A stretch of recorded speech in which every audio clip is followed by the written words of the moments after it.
If you're struggling to lose body weight, if you're struggling to lose that stubborn body fat, it is quite likely you are making the same mistake which I was making at the age of 30. At the age of 30, it took me 2.5 years to go down from 90 kgs to 65 kgs, while it just took me 12 months to go down from 80 kgs to 65 kgs at the age of 39. Because now I know the key principles, the key habits which are responsible for transforming our body, for reducing that body fat, for being able to get all the health markers in green.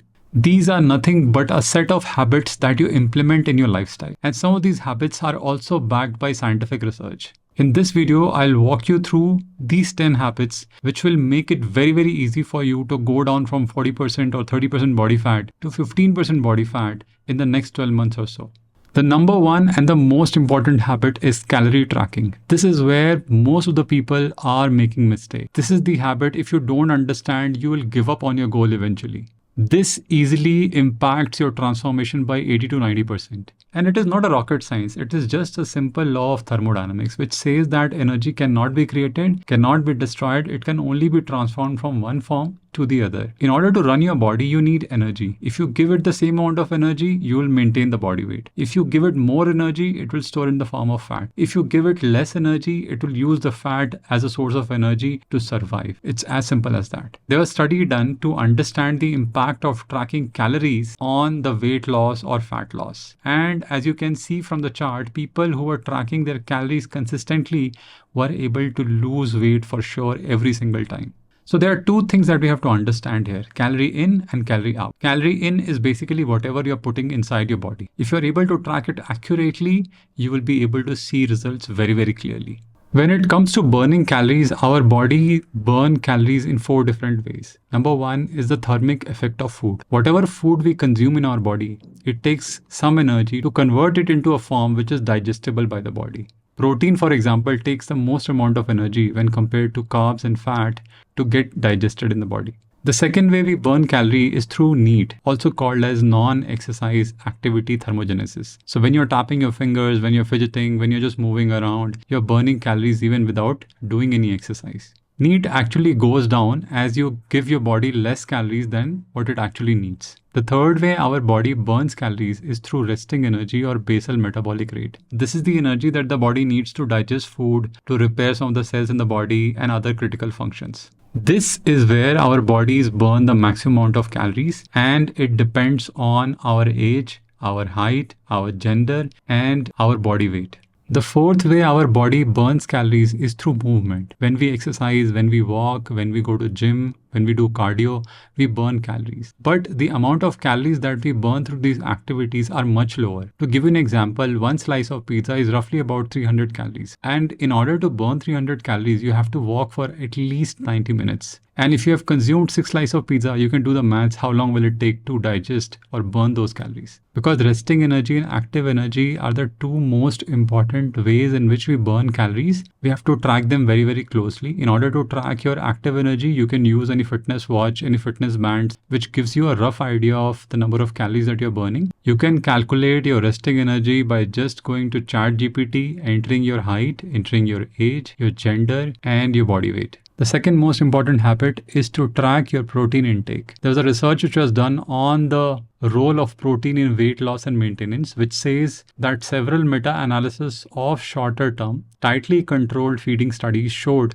greater weight loss, fat mass loss, and preservation of lean mass after higher protein energy restriction diets than after lower protein energy restriction diets.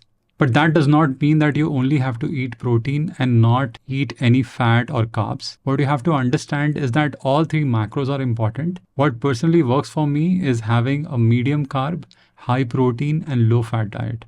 Our Indian vegetarian food is usually very high in carbohydrate and very low in protein, which is why I'm recommending that we track the protein intake. The reason the protein is so less is because protein is generally expensive. Also, the whole market is geared towards making food which is high in carbohydrate and fats because that is very tasty and there's a $1 billion industry riding on top of it. Also, digesting protein is not very easy. So if you don't walk, if you don't exercise, if you don't do cardio, you will not be able to digest it. When we eat protein, protein, it does a bunch of stuff for us. There is a hormone called ghrelin, which is responsible for our hunger. It suppresses that hormone and it increases hormones like peptide YY, which gives us a feeling of fullness. We also know that protein is a building block for our body and it is required to build those muscles and grow them further.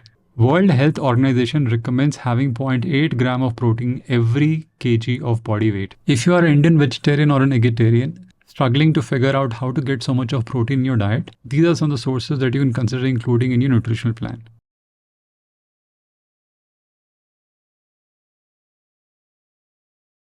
The third important habit is intermittent fasting. When you're trying to lose weight, you have to reduce your calorie intake. And reducing your calorie intake is not so easy. Intermittent fasting makes it much easier because in intermittent fasting, you eat in a window of 8 hours, 6 hours or 4 hours. I don't recommend going for 6 or 4 hours, that's quite intense, but you can easily accommodate 8-hour window in which you skip either breakfast or dinner, which is not so difficult. The way I practice this is that I have 1 or 2 black coffee in the morning, which takes away the need to have a breakfast in the morning. So my first meal starts at 11 a.m. and my last meal happens at around 7 p.m. The fourth important habit is drinking water. It is surprisingly that we have to talk about this as a habit now. The problem is that we live in AC environments, we commute in AC cabs, we don't feel sweaty, we don't feel thirsty. And in fact, when we feel thirsty, we end up having a milk coffee or milk tea or a cold drink, or we feel that we are hungry and we eat more food. That way we end up taking in even more number of calories. What a 0-calorie mineral-rich water could have solved has now been replaced by high-calorie drinks and foods. My recommendation is to keep a bottle of water with you and keep filling it all the time so that you are able to hydrate yourself. Generally, about 3 to 4 liters of water per day is a good number. The fifth important habit is to have cheat meals. If you go on a calorie deficit diet and you go on a high protein diet and you try to change your diet completely, you will start craving for that food. And if you go in that restricted diet for very, very long, you will also bounce back very strongly whenever your target is achieved. In order to maintain a healthy balance, in order to have this habit sustained for long term and make it a part of lifestyle, it is important that you balance it with your taste buds. For that, what I do is every week, there is one meal which is a cheat meal where you go and indulge in your favorite food. Every week, I indulge in chole bhature, rasgulla and other of my favorite dishes, which helps me sustain this habit long term. But even when you're having cheat meals, try to have it within the calorie limits that you had set for the day. The sixth important habit is strength training or resistance training. This is probably one of the most important habits that you have to develop. And no, you don't have to grind in the gym 6 to 7 days a week. You just have to go to the gym for 3 days a week and spend not more than 60 minutes in the gym. There is a study which says resistance training is medicine. Inactive adults experience a 3% to 8% loss of muscle mass per decade, accompanied by resting metabolic rate reduction and fat accumulation. 10 weeks of resistance training may increase lean weight by 1.4 kg, increase resting metabolic rate by 7%, and reduce fat weight by 1.8 kgs. Benefits of resistance training include improved physical performance, movement control, walking speed, functional independence, cognitive abilities, and self-esteem.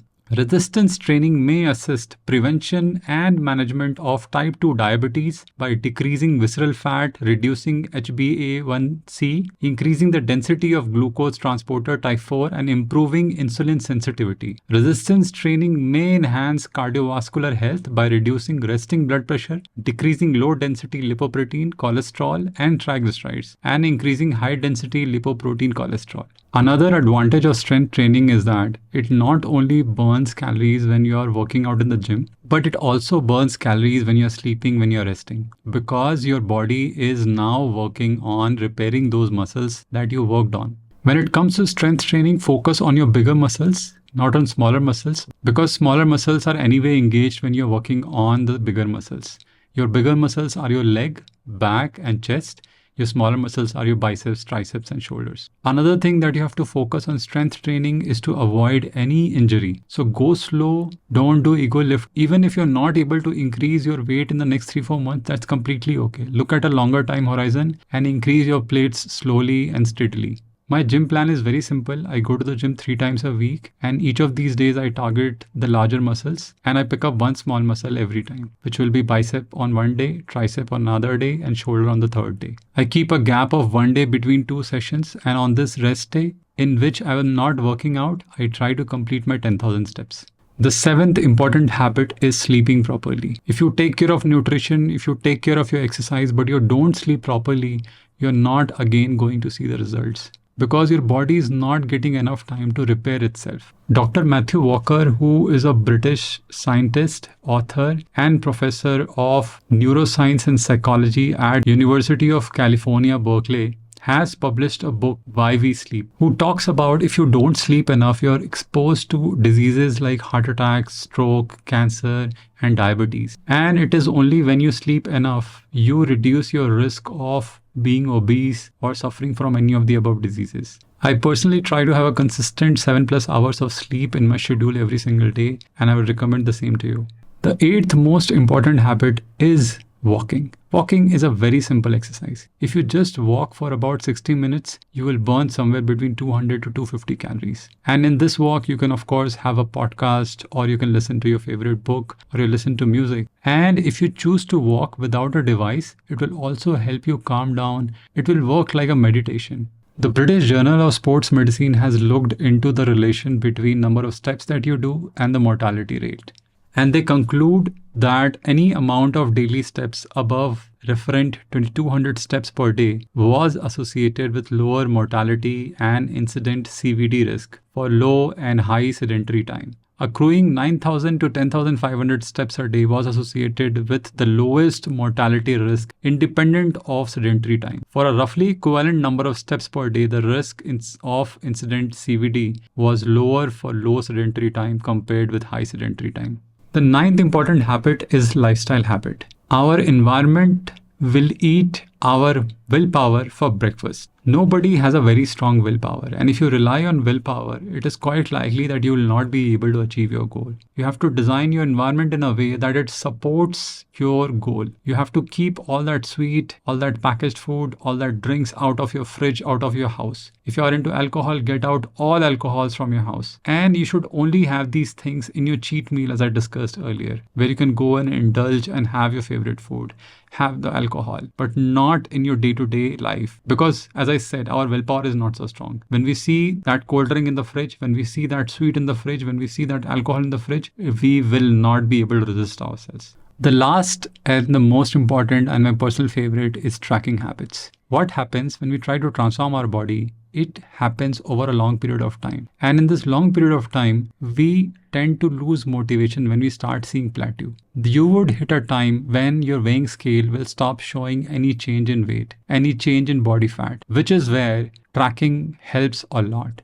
Because when you look at the graph, you'll start seeing how your weight has come down in the last 3 months, 6 months, 8 months. And then you'll realize that where you're feeling stuck is actually a point in time. And it will go down if you continue to stick to all the habits that I have listed above. Hoping this helps. This is Vivek signing off. Like, subscribe, share, and take care.